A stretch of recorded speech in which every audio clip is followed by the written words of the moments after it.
Alright, what's going on, guys? Trev back again, here to bring you another video. This one's going to be doing another Walking Dead video for today, leading up to the second half for The Walking Dead Season 9. In this one, we're going to be going through, there are some early reviews coming in now, non-spoiler, for the first two episodes of the second half. Let's go over them and give our thoughts.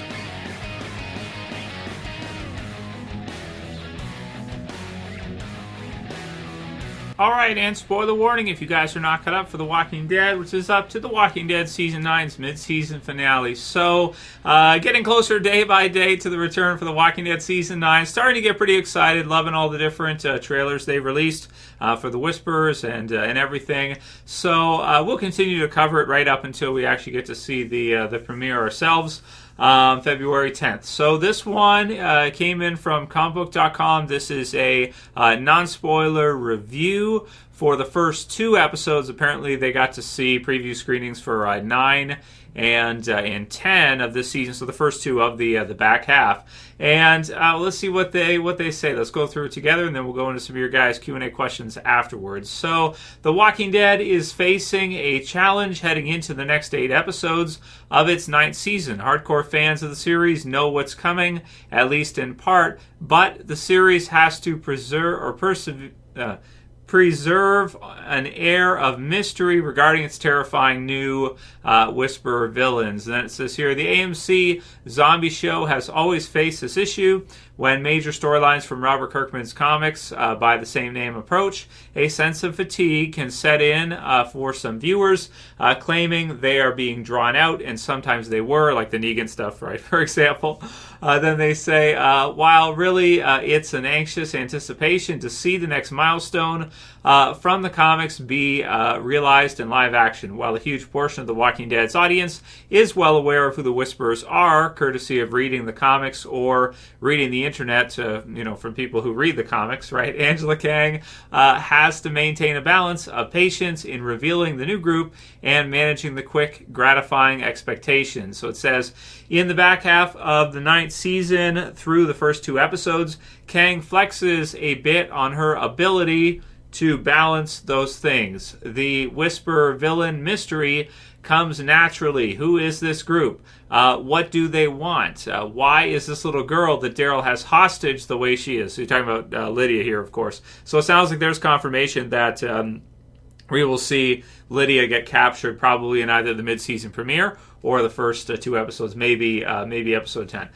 Many of those answers are available to the audience from the comics, so Kang goes in another direction for a deeper look, which wasn't previously provided. That's kind of cool. So, again, expanding maybe a little bit more on the villains and spotlighting them. And let's go into this for a sec right here. If you guys haven't read the comic book series for the Whisperers, actually the Whisperers in the comic book series are not really that impressive. They're not. I mean, they are in some ways. In other ways, they're not. And those of you guys who have read it through kind of know what I'm talking about. But already I can say that the television series version of The Whisperers, I think, is going to be much better than the comics was. The Whisperers in the comics, they were good and everything. They had a great gimmick. The Whisperer War was fun. It was really good. But yeah, man, there was always something left to be left desired for the Whisperers in the comics. So hopefully the TV series does an even better job with them. And based on what we're seeing so far, I think they will.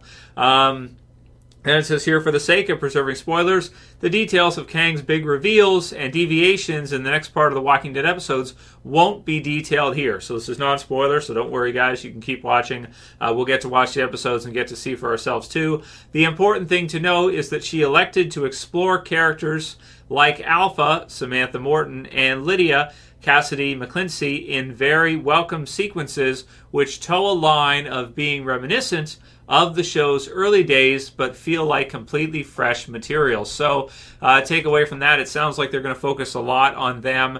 Maybe a flashback, maybe, get to see some more of the Whisperers' way of life and get to understand more about them in kind of a more natural way where it doesn't feel like it's just kind of some kind of gimmick, but that we get to understand and see why this technique and why the things they do work so well.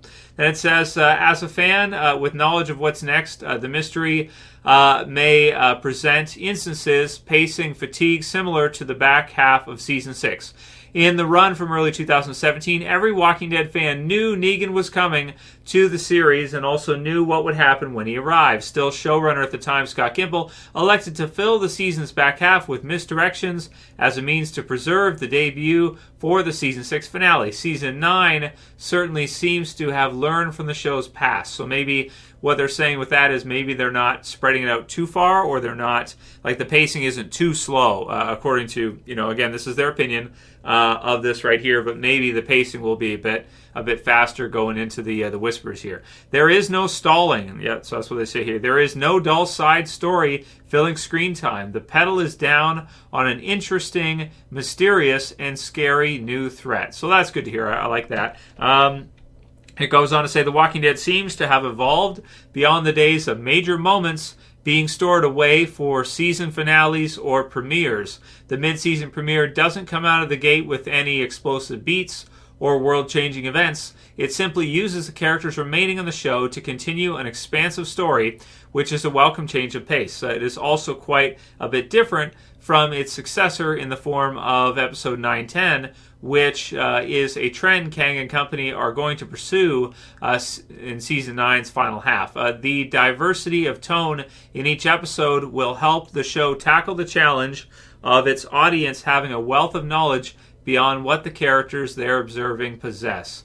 Then it continues here. The Walking Dead continues cruising through an impressive season on the heels of losing its lead actor, Andrew Lincoln, and fan favorite Lauren Cohen just a few episodes ago. The mysterious new storyline is forcing characters, mostly Daryl and Michonne, there you go, to step into the spotlight in major ways, developing new relationships and capitalizing on key traits. Newcomers to the series are earning welcome moments in that light as well. Magna, Yumiko, Connie, Kelly, and Luke are quickly becoming some of the show's most interesting elements, but their screen time is coming at the cost of other fan favorites such as Carol and Ezekiel. It's certainly a better design than the bottle episodes of years past, as the narrative shifts from group to group and location to location. Then it wraps up here. In its return, The Walking Dead relies heavily on a mysterious villain to maintain a certain level of interest, which is complemented by putting most of the characters fans are already invested in at the forefront. It has grown beyond a sense of shock value being necessary and fit into a role of character-driven, mystery-building narrative. All in all, The Walking Dead returns with a pair of somewhat safe but highly intriguing new episodes. The Walking Dead 909 and 910, rating from comicbook.com, 4 out of 5 stars. All right, so all in all, I think that's a pretty good, score, right, for them, and based on what they usually do. 4 out of 5 is certainly not bad, right? So what they're also saying here is that basically it's not going to be, or they're going to break away from the format of having these big, mid-season premieres, maybe season premieres. And if you look at season 9 too, the very first episode, it wasn't that big of an episode for the first episode. It was great and everything, and I enjoyed it. But it wasn't like No Sanctuary, or it wasn't like one of those huge Walking Dead episodes a lot of times we see in the premieres or in the finales. So what they're saying here with the mid-season premiere is that, and the first two anyway, is that maybe they're using anticipation, they're using intrigue to kind of get their audience to be engaged with the show and to be anticipating that next episode, and kind of using mystery as they have with like the X scars and what's going to happen with Rick, right? Kind of keeping you at the edge of your seat so you don't know which way they're going to go with it. And then right up until the last minute, keep you guessing, and then they go a route that most people wouldn't have thought right away that they would go with. So it's good stuff. Don't expect, I guess, any major, Carol Sanctuary explosions, right? Terminus explosions, or anything like that. But do expect, it sounds like, to see a concentration on the Whispers, getting to understand their way of life, building them as characters, and then seeing some fun stuff happen at the same time as we go on through with The Walking Dead. So that's good to hear. I'm happy to hear that. And it's true that they don't always have to have like every finale or premiere be like this huge episode, and then to have several episodes that are just kind of everyone's just waiting to see the next big episode, right? Like if you look at season 9, the first episode of the season wasn't huge, but then the 5th episode was the biggest, one of the biggest they've ever done, with Rick and everything like that. And the helicopter was a huge episode, and it wasn't saved for a mid-season finale. They had a mid-season finale death too, as well, with Jesus, but certainly the Rick thing was the biggest thing to happen this year, and they didn't save it for that mid-season finale. They used it when it made sense to do so. They had the time skip after that, and they went on with the story, kind of almost ignoring the episode placement in a way, which at certain times they've done in the past before too. I'm thinking like season 3 with Killer Within and stuff like that, where they didn't save the Laurie death for the mid-season finale or season finale or something like that. Like they kind of did that with season 2, right, with Shane and that.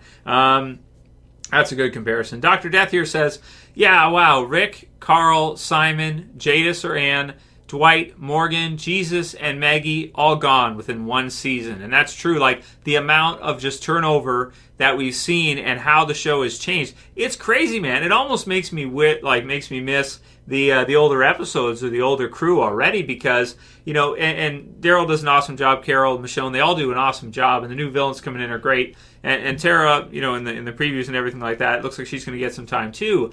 But it's just crazy the amount of characters like you mentioned here. Morgan gone, Dwight gone, Jesus of course killed off, Maggie gone, might come back, Rick gone for good, not coming back, Carl gone, obviously not coming back.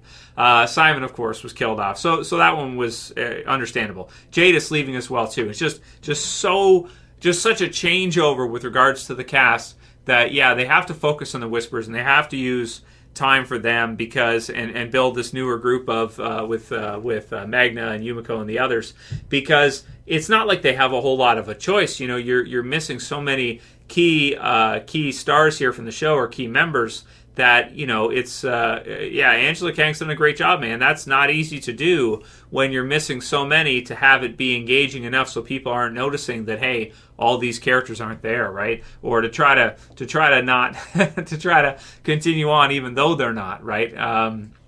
It's crazy to see. Vito Incognito says, what good is it to have Lydia as a character without Carl? And that's true as well too.